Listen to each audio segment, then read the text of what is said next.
Good evening, everyone. My name is Rachel Rose, and today I will be sharing my argumentative speech on should U.S. citizens be required to show their ID or driver's license prior to voting.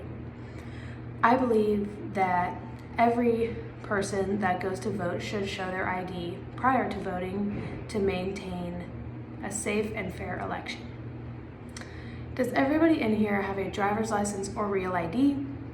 Have you ever used it for anything other than buying firearms, medication, or alcohol? If so, wouldn't it make sense to show your ID to vote for the next president of the United States if you have to show it to buy Dayquil in your local supermarket? When voting for the next president of the United States, we need to make sure the polls are secured and everyone is being honest. Avoiding voter fraud should be the main goal when ballots are being sent out. According to the National State Conference of Legislature, there are 36 states that require voters to show some form of identification at the polls, either required by request and some that require photo documentation. Many states already do have policies in place, but it is not a nationwide requirement.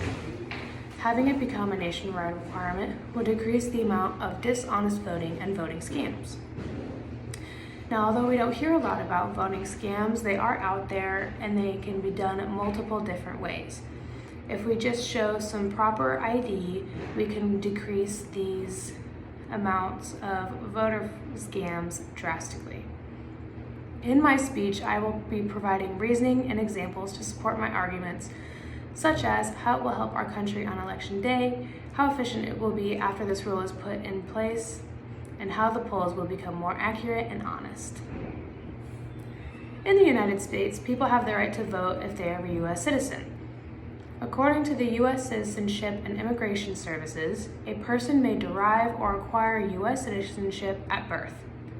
Persons who are born in the United States and subject to the jurisdiction of the United States are citizens at birth. Persons who are born in certain territories of the United States also may be citizens at birth, but in general, subject in some cases to other requirements, including residence requirements as of certain dates. By requiring an ID to vote, voting/poll security can be increased tenfold. Since not all states require identification to vote, there is room for dishonest voting. Individuals can still vote even though they don't have proper identification, which does not seem very secure. In the article by PolitiFact, a voter without proper identification may sign an affidavit or poll workers may vouch for a voter's identity. Now, although that does seem pretty safe, it isn't as safe as showing your real-life government-issued ID. Even though this may seem secure because they are still making an effort to verify their identity, signing an affidavit is not as secure as a real form of identification, such as a driver's license or real ID. If individuals don't have a form of proper identification, such as a driver's license or real ID, or bring in their mail ballot for proof of identification if they decide to vote in person, then they should not be allowed to vote, because the individuals running the polls don't know if they are a U.S. citizen or not if they cannot provide any legal documentation.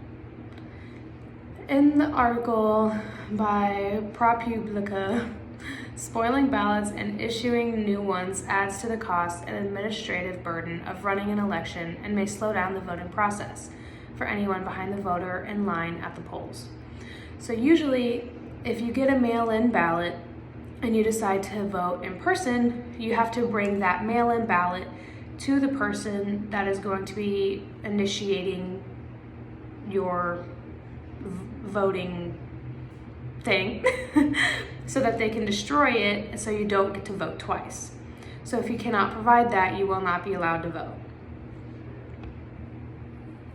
There are other ways that people can be identified instead of a driver's license to be able to vote. For example, according to ProPublica, you may need to bring your mail-in ballot to the polling place or election office and hand it to election workers to have it voided or destroy it yourself. And you might be required to sign an affidavit stating that you did not already vote by mail. Voters in Michigan with a photo ID must present it at the polls by law, but a voter can cast their ballot without a photo ID if they sign an affidavit stating they are not in possession of a valid photo ID. Texas has a similar requirement.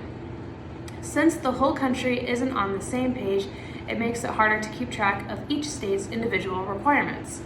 If the entire country had a set of rules showing proper identification, it would make voting a lot easier.